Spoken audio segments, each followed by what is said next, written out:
देखो नीट पीछे यदि आपने पेपर दिए हैं एक या इस बार पेपर दिए उसमें कुछ चेंज आया आपको पता ही है, थोड़ा लेवल बढ़ा है।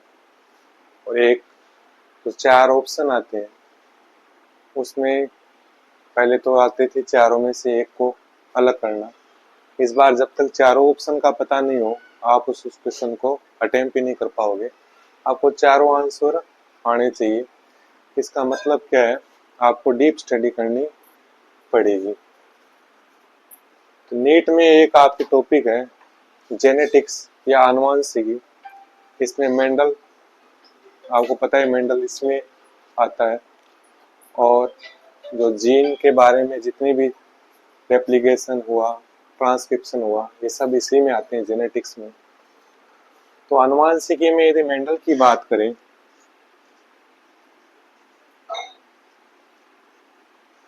मेंडल वैसे तो ये कहाँ था, क्या करता था, पादरी था, ये जो भी है, एक गार्डन में था, क्रिश्चियन गार्डन था, वो सब आपको पता ही है। लेकिन जो मुख्य बातें समझाने की वो ये है कि मेंडल है, उसने पहली बात तो पाइसम सेटाइवम ये पौधों पर उस गार्डन में लगे हुए थे, उस पर उसने अध्ययन किए और कुछ रिजल्ट निकाले। उस समय पता नहीं था जीन क्या होता है, क्या अनुवांशिक की सूचना जाती है, कुछ पता नहीं था। उसने कुछ रिजल्ट निकाले, उसी का अध्ययन इस पर करेंगे। तो पाइसम सेटाइवम उद्यान मटर, उसने किस पौधे को चुना था प्रयोगों के लिए? उद्यान मटर को चुना था। तो सबसे पहली बात तो यही, नहीं कंफ्यूज हो जाते हैं व्यक्ति बच्चे, वहां एक जंगली मटर नाम आता है ऑप्शन में कि मटर ने किस पौधों पर अध्ययन किया था। तो जंगली मटर अलग है, ये उद्यान मटर जो बगीचों में लगती है उसका नाम, इसका नाम है पाइसम सेटाइवम। उद्यान मटर पर किया था, ध्यान रखना, मेंडल ने। और उसने कुछ 2 अलग अलग पौधे लिए, क्रॉस कराया, फिर 2 लक्षणों वाले पौधे लिए, फिर क्रॉस कराया, ऐसे 2-3 क्रॉस कराए थे और रिजल्ट निकाले थे। तो उसने एक तो इसकी खोज के बाद कुछ वैज्ञानिक उस समय उस पर ध्यान ही नहीं दिया था। उसने जो खोजें प्रकाशित की थी उस पर किसी ने ध्यान नहीं दिया।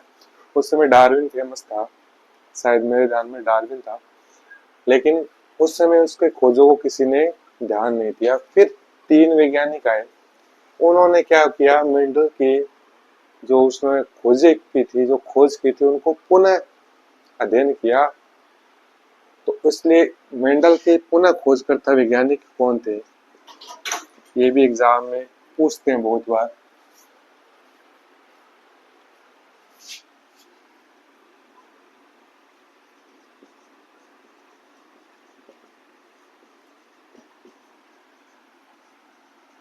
तो जो मेंडल था, उन्होंने जो खोज की थी, उनकी पुनः खोज की थी 3 वैज्ञानिकों ने। एक का नाम था कार्ल कोरेंस,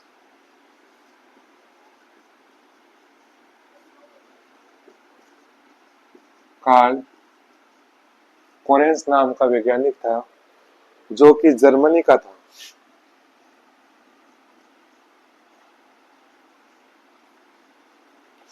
दूसरा था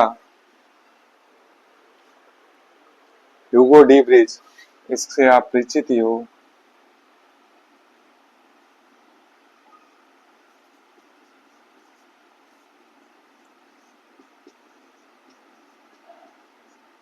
ह्यूगो डी ब्रिज या ब्रिज भी बोलते हैं, ये हॉलैंड का था। ह्यूगो से हॉलैंड याद रखना।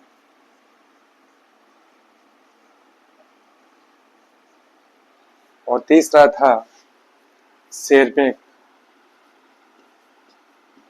एरिन वॉन सेरमेक इसका पूरा नाम था। ये ऑस्ट्रिया का था, ऑस्ट्रिया, एरिन वॉन सेरमेक।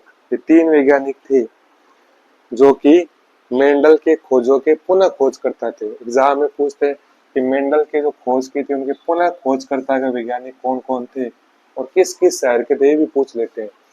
तो कार्ल कोरेंस, ह्यूगो डीब्रिज और एरिन वोन शेरमेक। कार्ल कोरेंस जर्मनी का था, डीब्रिज हॉलैंड का था और शेरमेक ऑस्ट्रेलिया का था। अब बात आती है इसने क्या किया था, खोज क्या क्या की थी।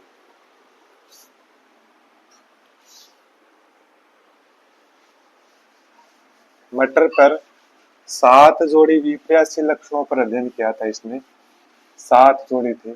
तने की लंबाई थी, पुष्प का रंग था, फली की आकृति थी, फली का रंग था, बीज की आकृति थी, बीज पत्र का रंग था। ऐसे 7 जोड़ी विपर्यासी लक्षण लिए थे। तो इसने 3 नियम दिए थे। सबसे पहले प्रभाविता का नियम, लॉ ऑफ डोमिनेंस, प्रभाविता का नियम, लॉ ऑफ डोमिनेंट। जो डोमिनेंट होता है वही उत्तरजीवी होता है, मतलब वही अपने लक्षण दिखाएगा, सीधी सी बात है। दूसरा होता है पृथक्करण,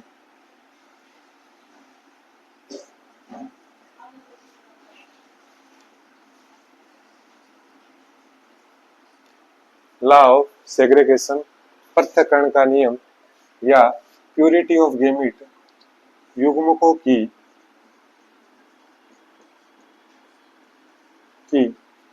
शुद्धता का नियम। युग्मक हमेशा क्या होते हैं, शुद्ध होते हैं। Law of purity of gamete या लॉ ऑफ सेग्रीगेशन, युग्मकों की पृथक्करण का नियम या युग्मकों की शुद्धता का नियम। इसका मतलब युग्मक हमेशा शुद्ध होते हैं, उसमें कोई भी किसी प्रकार का बायस नहीं होते वो। तीसरा होता है स्वतंत्र अपव्यूहन का नियम, लॉ ऑफ इंडिपेंडेंट असोर्टमेंट, मतलब लक्षणों की वंशागति होती है वो हमेशा स्वतंत्र रूप से होती है। भले 2 लक्षण यदि एक पीढ़ी में मिले हुए लेकिन वो एक लक्षण दूसरे को प्रभावित नहीं करते, अगली पीढ़ी में दोनों अपने अपने लक्षण स्वतंत्र हो जाते हैं। तो law of law of purity of gamete का अगला है स्वतंत्र अपव्यूहन का नियम, मतलब इंडिपेंडेंट असोर्टमेंट, अपने लक्षण स्वतंत्र रूप से वंशागत होते हैं। तो तीनों में एक क्वेश्चन तो ये तीनों नियम का आता है। दूसरा क्वेश्चन यहाँ से, इससे 2 प्रश्न क्वेश्चन बनते हैं, ध्यान रखना इस दूसरे नियम से। पहला प्रश्न बनता है कि पृथक्करण का नियम या लॉ ऑफ सेग्रीगेशन क्या दूसरा नाम क्या है, इस नियम का दूसरा नाम क्या है। तो दूसरा नाम है युग्मकों की शुद्धता का नियम या प्यूरिटी ऑफ गेमिट। दूसरा क्वेश्चन ये आता है कि 3 नियम दिए थे मेंडल ने, ऐसा कौन सा नियम है जिसका कोई अपवाद नहीं है। तो प्रभाविता के नियम के आगे अपवाद आएंगे, मैं बताऊंगा आपको। स्वतंत्र अपव्यूहन का नियम भी आएगा, लिंकेज आएगा, लिंकेज सुना होगा आपने, सहलगनता। प्रभाविता में भी आएंगे, गुलाबी हो जाना, वो आगे आएगा, प्लांट जो भी है। लेकिन इस नियम का कोई अपवाद नहीं है। तो नियम 2 है, नियम 2 मान लो, याद रखना, कोई अपवाद नहीं है, कोई अपवाद नहीं। इस नियम के कोई अपवाद नहीं है। तो एग्जाम में आ सकता है कि कौन से नियम का, जो मेंडल ने नियम दिए थे इसमें कौन से नियम का कोई भी अपवाद नहीं है। तो पृथक्करण का नियम का कोई भी अपवाद नहीं है। इनके क्या अपवाद है वो मैं आपको आगे बताऊंगा।